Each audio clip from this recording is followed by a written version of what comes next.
Olá, sejam muito bem-vindos ao especial de Halloween do Clube do Vídeo. Depois de uma pausa de mês e meio, aqui está o prometido episódio especial. E hoje vamos falar de Psycho, um filme de 1960 que conta com a realização de Alfred Hitchcock e Joseph Stefano no argumento. Mas convém referir que Psycho é um filme baseado num livro homónimo de Robert Bloch, que foi inspirado na história de um assassino em série chamado Ed Gein. E as poucas informações que este autor teve relativamente a este assassino em série ajudaram-no a criar a personagem do Norman Bates, que é talvez o grande chamariz e a grande figura que nós nos lembramos quando referimos o Psycho. E de facto ele criou este livro e depois ele ainda fez mais uma sequela deste livro que depois deu origem a um segundo filme que já não tem a realização do Hitchcock e depois ainda fez mais um terceiro livro que nunca teve uma adaptação cinematográfica, apesar de Psycho ter uma terceira sequela e depois uma quarta sequela, além de um remake e de um telefilme intitulado Bates Motel, que curiosamente tem o mesmo título de uma série que esteve no ar entre 2013 e 2018, se não estou em erro, e que é protagonizada por Freddie Highmore, que nós já referimos neste podcast, no episódio do Charlie e a Fábrica de Chocolate. E o Freddie Highmore interpreta então o Norman Bates e ainda temos a Vera Farmiga que interpreta a Norma Bates. Eu tenho que sempre ter cuidado porque eles têm nomes muito parecidos, propositadamente, porque o objetivo de Bates Motel enquanto série é demonstrar um bocadinho das origens do Norman e da sua relação com a mãe, a Norma, durante, portanto, a sua adolescência até ao início da fase adulta.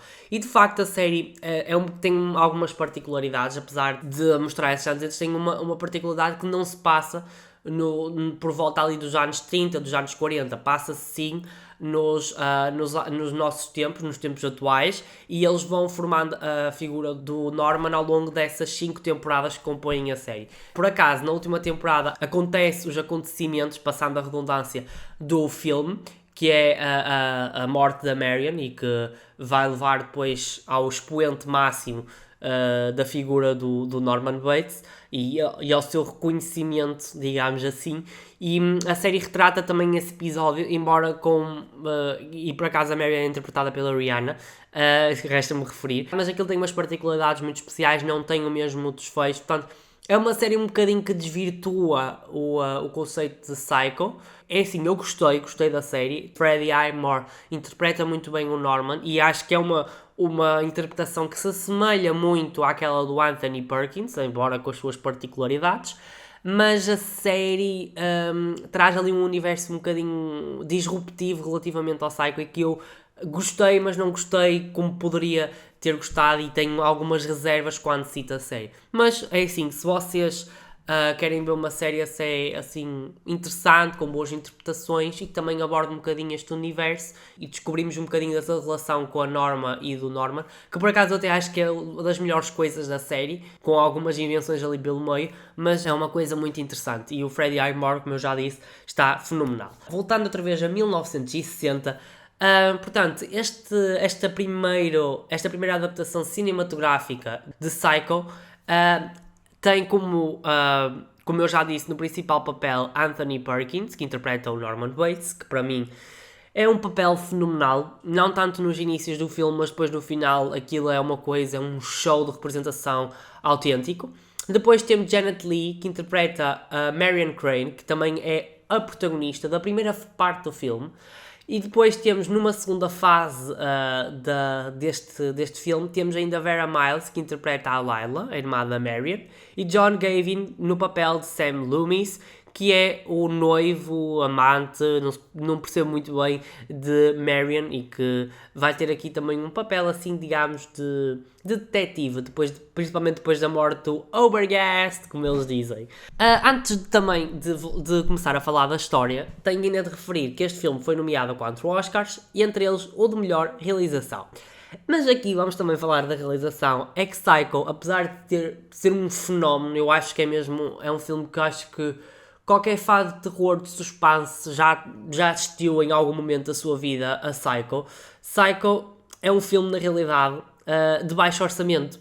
E nota-se, principalmente por ser um filme a preto e branco, numa altura em que os filmes a preto e branco já começavam a cair em desuso e não tenho assim dados concretos, mas eu acredito que naquela altura, no início dos anos 60, já não fosse muito comum existirem filmes a preto e branco, acho que já nem deviam ser lançados assim tantos produtos assim. É um filme de baixo orçamento que foi financiado pelo próprio Hitchcock, é verdade. Ele, acho que ninguém acreditava muito bem no projeto, ele gostou do livro, mas ninguém acreditava muito bem no projeto, e de facto o projeto foi um sucesso autêntico, embora financiado pelo próprio Hitchcock, fez um acordo com a Universal e com a Paramount, em que eles distribuíam o filme em troca de ele utilizar os estúdios, e ele financiava tudo pelo seu próprio bolso. Portanto, foi uma aposta segura do Hitchcock, e hoje temos aqui o Psycho como uma das obras de referência do suspense e do terror. Antes de começar a esmiuçar o filme em questão, eu deixei-me referir que muitas das informações que eu usei e vou usar ao longo deste episódio são baseadas num artigo de uma pessoa chamada Marcelo Toigo, intitulado Psicose, Inovação e Estratégia. Eu, obviamente, que fiz mais pesquisas em vídeos do YouTube, notícias, Wikipédia. Sim, eu também uso a Wikipédia. Mas eu decidi fazer uma pesquisa muito mais académica. E eu fui pesquisando, assim, umas coisas, fui apalpando aqui e ali, e dei de caras com este artigo, que eu considerei bastante bom. Porque traz muitas informações que eu desconhecia, principalmente esta coisa dele ser baseado no Ed Gein. É uma coisa que eu não conhecia, mas muitas das outras coisas que eu vou falar são baseadas neste artigo, e por isso eu tinha que fazer referência a ele, porque devemos dar créditos a quem os merece, e neste caso, a quem os merece, não, legalmente eu acho que também estaria obrigado a dar créditos. Mas sim, é um artigo muito bom e que eu também recomendo a leitura, porque traz ali algumas perspectivas bastante interessantes e muitas informações interessantes dos bastidores do Psycho. Então, vamos começar a falar um bocadinho da história de Psycho. Portanto, a história de Psycho, numa primeira fase, centra-se na figura de Marion Crane. Marion Crane é, digamos, uma secretária de uma imobiliária, e certo dia faz um desfalque de $40.000 da empresa para pagar as dívidas do seu amante, do seu namorado, Sam Loomis. Então ela acaba por entrar numa fuga, depois de perceber que o crime rapidamente seria percepcionado pela empresa, e até porque ela vai encontrar o patrão a passar a passadeira, vai então fugir sem destino, e ela então acaba por ir parar a um sítio chamado Bates Motel. E então é aí que ela conhece Norman Bates, o gerente desse mesmo hotel, gerente e dono desse mesmo hotel. Então ela vai pernoitar lá, até que, ou melhor, ela ia quase pernoitar lá, até que acaba morta misteriosamente. E então é aí, no segundo ato do filme, que vai entrar em ação a figura de Lila, a irmã, Sam Loomis, que é o namorado, e depois vamos também ter um crescente protagonismo da Norman Bates e da sua relação turbulenta com a mãe, que poderá ter sido o motivo do assassinato de Marion. Portanto, assim, resumidamente, isto é a história de Psycho. Mas eu gosto muito de dividir este filme em duas partes. Eu acho que o filme, numa primeira parte, centra-se, digamos, naquela psicose da Marion. Portanto, a Marion desfalca aqueles €40.000 porque o namorado tem dívidas com uma ex-mulher, pensa que a Helena tinha outra dívida, e então ela vai ver ali uma oportunidade para conseguir pagar as dívidas e finalmente casar com ele, porque, como ela própria diz, está farta daquela vida de motel e daquela vida que não a dignifica, digamos, portanto, naquele pensamento da época. E, portanto, nessa primeira fase do filme, que dura mais ou menos até à primeira hora, ela é a grande protagonista, porque nós vemos aquele percurso dela a viajar, ela achar que toda a gente, que o polícia está a persegui-la, ela troca de carro, ela ouve vozes, até que vai parar ao hotel, ao Bates Motel, e então vai ter um rasgo de consciência e vai querer regressar. Só que então, acabando o primeiro ato, ela é assassinada por alguém, depois sabemos perfeitamente que é o Norman, mas ela acaba por ser assassinada, e digamos que aí termina o primeiro ato do filme, porque depois, embora este primeiro ato do filme seja obviamente completamente ligado ao segundo, porque nós já temos a introdução da personagem de Norman Bates e da relação que a Marion ainda vai presenciar entre ele e a mãe, portanto, aquela relação dela ter ciúmes, dela dizer que a Marion é uma pessoa que o vai desencaminhar, e portanto, nós temos esses primeiros, essa introdução destas novas personagens que dão mote para uma segunda parte em que quando a Marion é morta entra em ação e ganha destaque a figura do Norman Bates, que depois vai estar completamente envolvido na investigação da Lila e do Sam, que também vão ganhar um bocadinho de protagonismo, e também da personagem do Obergast, que vai acabar assassinado supostamente pela mãe de Norman. Portanto, eu gostei muito desta estrutura, porque é um filme que explica muito bem o contexto da Marion, como é que ela chega ali, percebemos que ela é uma pessoa que vai ganhar ali,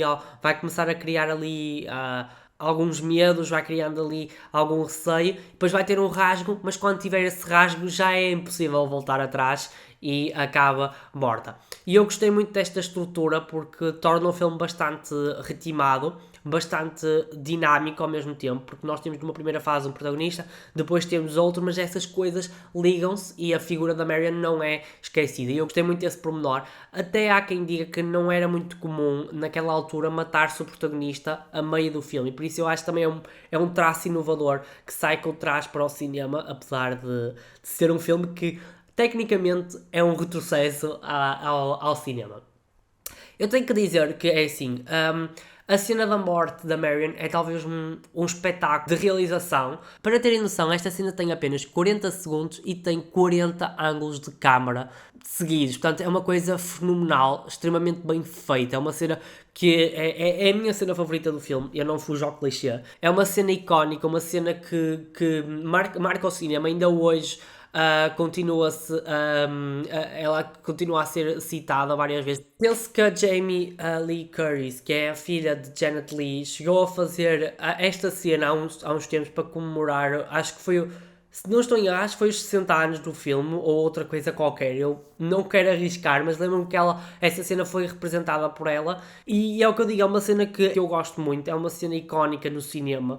E acho que é uma cena que tecnicamente é extremamente criativa, inovadora e faz disto um filme. Eu acho que é talvez mesmo por esta cena que este filme é tão recordado, porque eu acho que toda a gente se lembra da cena das facadas. Acho que é aquela cena que, pelo menos já uma vez na vida, alguém já travou o conhecimento com ela. E é mesmo a minha cena favorita. Depois também tem outra, que é a cena final, em que o Norman já está completamente tomado pela mãe, por aquela loucura dele, e ele faz aquele contacto visual com a câmara, com o público, e aquilo deixa-nos completamente inseridos naquele universo, naquela aura daquela figura. Eu acho que é mesmo uma coisa tão tecnicamente e obviamente também a nível de escrita são coisas que estão muito bem feitas, são coisas criativas, inovadoras e que sabem prender o público.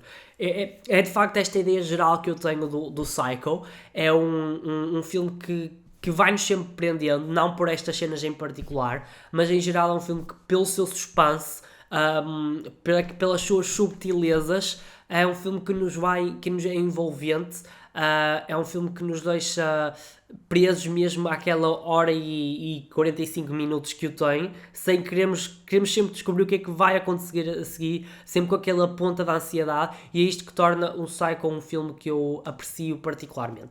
Tenho ainda a dizer que, obviamente, que é uma trama envolvente, sim, mas isso não acontece apenas pela escrita do filme e nem pela parte técnica. Acho que também temos que citar muito as atuações. O Norman Bates é uma personagem extremamente bem interpretada, consegue ter aquela sonsice dele a fingir que não sabe de nada. O Anthony Perkins consegue dar aquele ar de ingênuo do Norman, aquele ar ao mesmo tempo até, digamos, submisso à mãe. E depois também temos do lado oposto, quando ele tenta matar a Lila na cena da cave, temos alguém que está com um ar completamente translocado, um ar que já não sabe onde é que está, e depois temos aquela cena final, aquele contacto com o público, com os olhos, que demonstra aquela loucura ainda mais presente. E eu acho que é uma personagem tão bem interpretada, tão fantástica. Obviamente que ela é muito bem escrita, mas eu acho que sem aquela interpretação nós não ficávamos tão fascinados por ela. Portanto, eu acho que os elogios para esta personagem não são demais. são sempre, há sempre um novo elogio, há sempre uma nova coisa a falar sobre ele, e eu acho isso um trabalho extremamente ótimo. Embora também tenho que dizer que a Janet Leigh também interpretou muito bem a personagem da Marion. A Marion é uma pessoa ali que quer uma vida digna com o seu namorado, mas ao mesmo tempo ela depois vai fazer este roubo e tem ali um lado que vai achar que toda a gente a está a perseguir, a polícia, vai trocar de carro. Temos esse lado, digamos, que é uma espécie de uma psicose dela.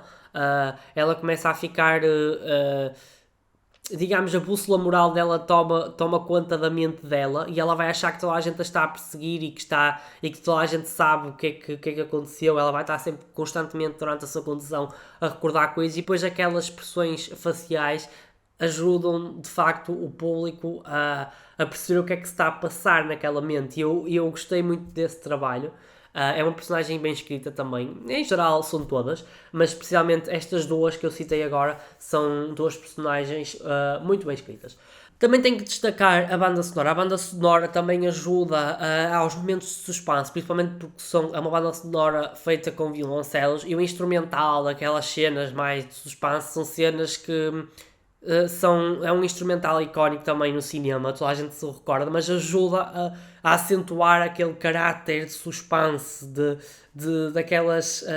Que aquela cena vai estar prestes a acontecer alguma coisa, e eu acho que é também uma coisa bem jogada.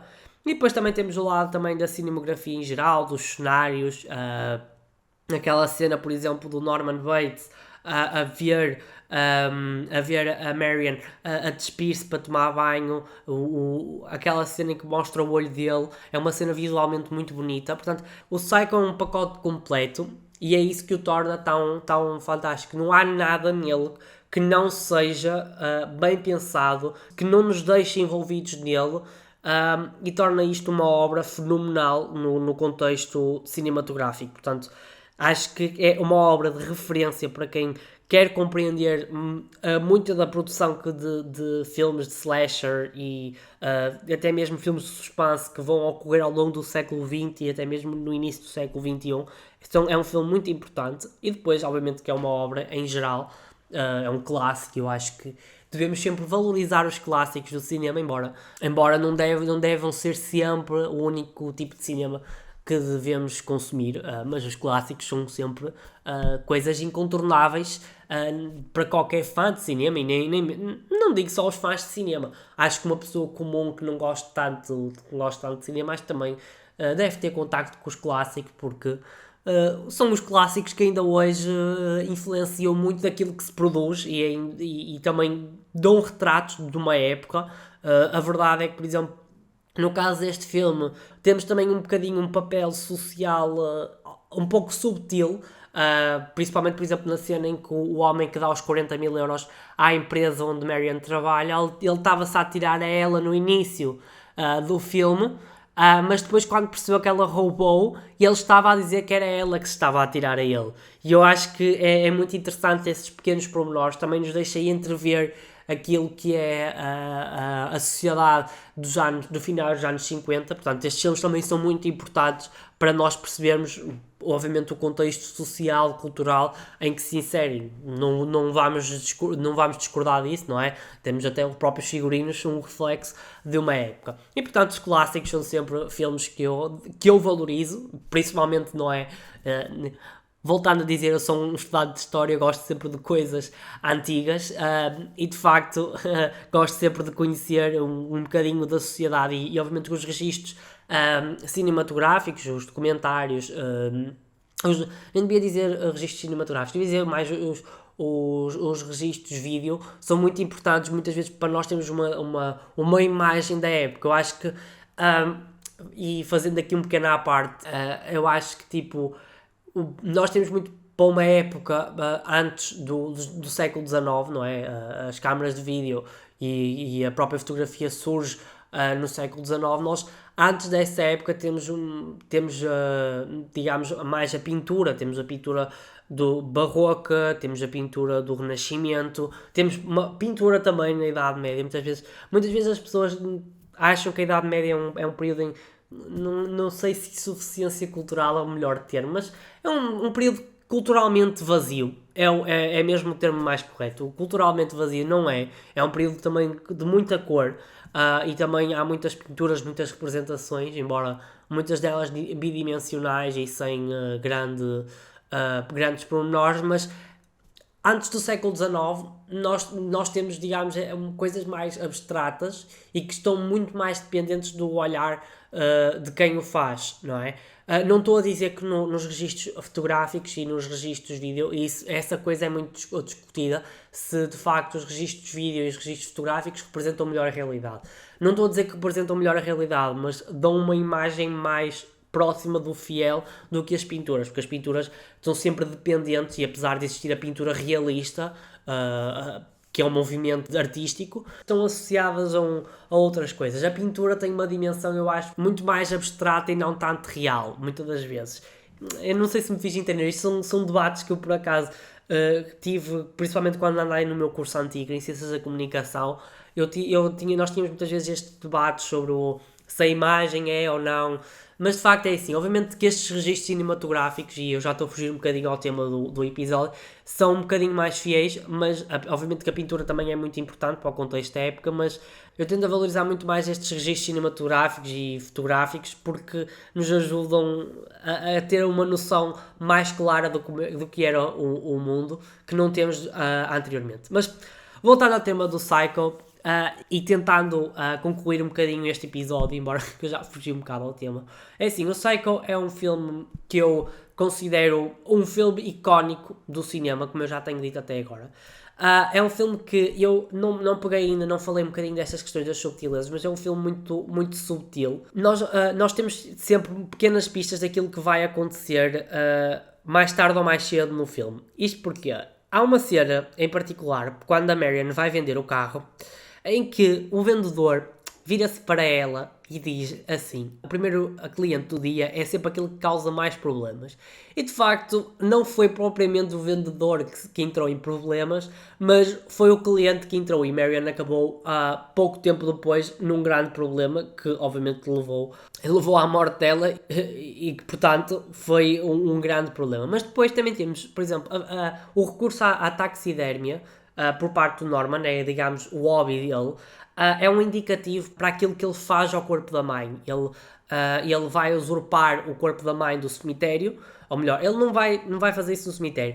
A mãe nunca chegou a ser enterrada, ele ficou com o corpo e preservou-o da melhor maneira que o pôde. Isso é dito nos minutos finais do filme. E ele, portanto, essa questão da taxidermia é uma referência para aquilo que ele fez ao corpo da mãe, e estas pequenas coisas são estas pequenas coisas que tornam o Psycho um filme tão criativamente falando, um filme bem feito, um filme bem pensado e cheio de pequenos pormenores que nos ajudam a valorizarmos muito o seu resultado final. Ainda antes, eu por acaso falei da questão social ligada às mulheres, mas eu agora estava a pensar, e eu nem cheguei a referir aqui no meu guião, neste pequeno guião que eu tenho sempre. Eu também queria falar uma questão da saúde mental, que é uma coisa que está na ordem do dia, mas este filme também retrata um pouco da saúde mental. Portanto, o Norman é uma pessoa que tem problemas mentais, ele assassinou a mãe e assimilou a personalidade da mãe para, digamos, não ter tantos remorsos, entre aspas. Isto não é o melhor termo, mas eu disse que nem queria falar muito desta questão psicológica porque não é a minha área e tenho medo de dizer disparates, e provavelmente até os direi, mas queria referir que é um filme que retrata a saúde mental e desconstrói alguns preconceitos que existiam na época relativamente a eles, e eu achei muito importante como estas questões, e a questão também, por exemplo, de ser travesti e tudo mais, porque também há muito essa dimensão, também são coisas que estão implícitas neste filme, e eu achei interessante a forma como abordaram esta questão, e acho que não é uma questão... eu acho que é uma abordagem um pouco inovadora para a época, uma abordagem... não digo livre de preconceitos, porque provavelmente até os terá, mas é uma abordagem um bocadinho mais progressista daquilo que existia até então. E portanto é de valorizar também esse contexto mais social, esta referência à saúde mental. Bem, estamos quase a chegar ao final deste episódio. Então, Psycho, como eu já estou farto de dizer e já o disse 50 mil vezes, é um filme que eu recomendo assistir.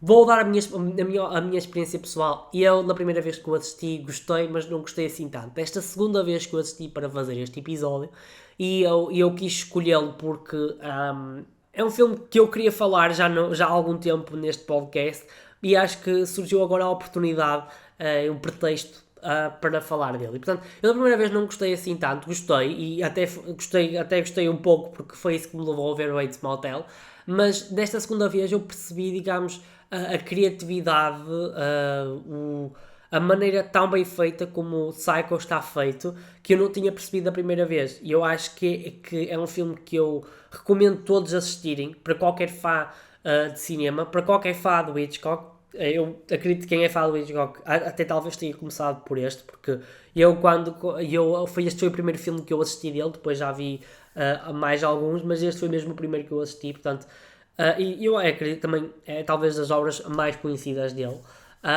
Não digo que seja o melhor, porque eu gosto mais do Janela Indiscreta, porque tem ali umas questões que eu acho bastante criativas e que me faz gostar dele. Mas Psycho é um filme que eu gosto, é um filme que eu valorizo e, obviamente, que eu recomendo assistir.